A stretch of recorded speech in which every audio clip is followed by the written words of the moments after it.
नमस्कार दोस्तों, स्वागत है आप सबका फायर सेफ्टी एकेडमी में। दोस्तों, आज हम इस वीडियो में देखने वाले हैं risk assessment and control of hydrojetting.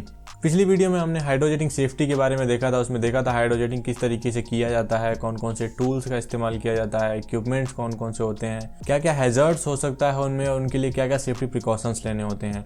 तो इस वीडियो में हम हाइड्रोजेटिंग के रिस्क असेसमेंट को लेकर डिस्कस करेंगे और इसके कंट्रोल मेजर्स क्या हो सकते हैं इसके बारे में देखेंगे। तो चलिए वीडियो को शुरू करते हैं।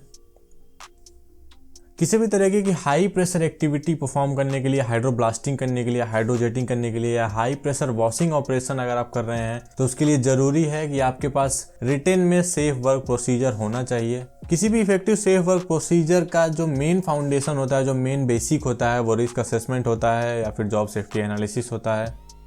किसी भी वर्क प्लेस पे अगर हैज़र्ड प्रेजेंट है तो रिस्क असेसमेंट की हेल्प से ये डिटरमाइन किया जाता है कि उस हैज़र्ड से कितनी इंजरी हो सकती है या फिर किस तरह का ऑक्यूपेशनल डिसीज हो सकता है। ये सब मेनली 3 फैक्टर्स पे डिसाइड किया जाता है। पहला फैक्टर है the probability of hazardous event occurrence, मतलब जो हैज़ार्डियस इवेंट है उसके होने के कितने चांसेज हैं। दूसरा फैक्टर है persons exposure time to a hazardous event, कोई एक आदमी या कोई एक वर्कर उस हैज़र्ड से कितनी देर तक एक्सपोज हो रहा है, उसका टाइम क्या है।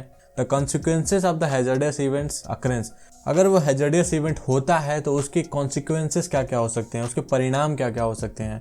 तो इन 3 फैक्टर्स को देखा जाता है रिस्क असेसमेंट के टाइम पे।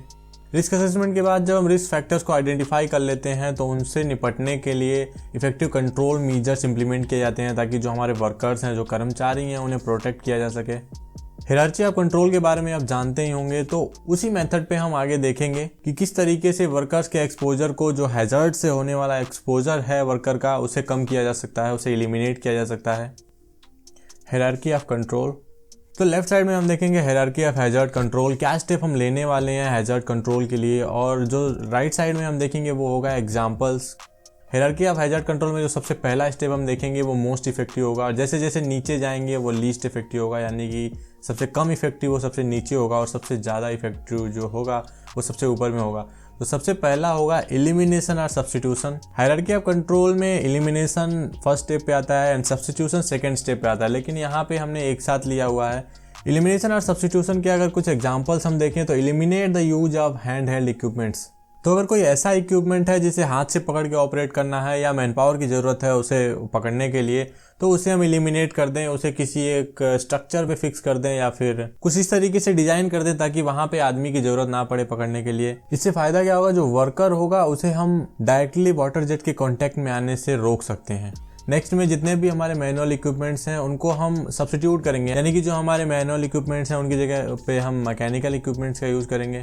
जैसे अगर हम हीट एक्सचेंजर की क्लीनिंग के लिए कोई एक्टिविटी परफॉर्म कर रहे हैं तो वहाँ पे हम रोटरी लेंसिंग मशीन का यूज़ कर सकते हैं, या फिर हम डेक क्लीनर का यूज़ कर सकते हैं अगर कोई बहुत बड़ा एरिया हमें क्लीन करना है। तो जो हमारा सेकंड स्टेप है वो है इंजीनियरिंग कंट्रोल। इसमें है use safeguard to protect workers from the hazard.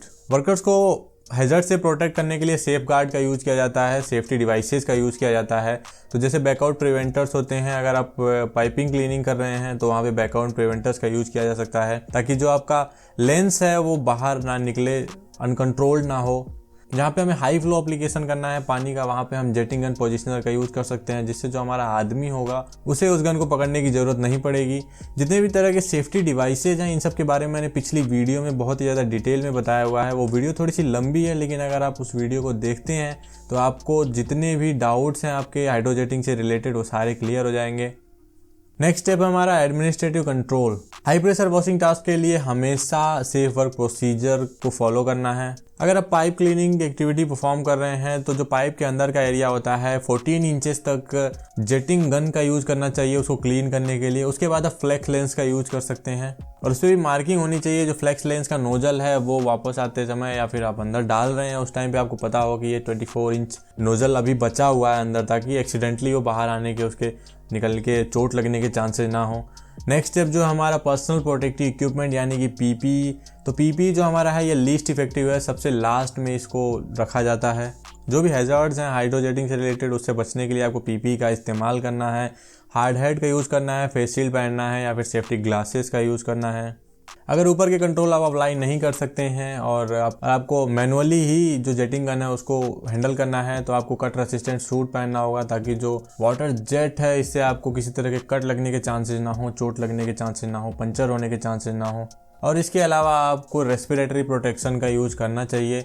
ये सब के पीछे रीज़न क्या है, क्यों करना चाहिए, ये बहुत ही ज़्यादा डिटेल में मैंने पिछली वीडियो में बताया हुआ है कि वर्किंग प्रोसीजर क्या होता है पूरा हाइड्रोजेटिंग का, कौन कौन से इक्विपमेंट्स होते हैं, कौन कौन सी मशीनें यूज़ की जाती हैं, क्या क्या सेफ्टी डिवाइसेज होते हैं, इन सब के बारे में बहुत ज़्यादा डिटेल में वो वीडियो है। तो उस वीडियो को आप ज़रूर देखिएगा। उसका लिंक आपको ऊपर आई बटन में या फिर नीचे डिस्क्रिप्शन बॉक्स में मिल जाएगा। तो इस वीडियो में इतना ही। वीडियो को यहाँ तक देखने के लिए धन्यवाद। फिर मिलेंगे एक नए वीडियो में, तब तक के लिए stay safe, be happy and जय हिंद।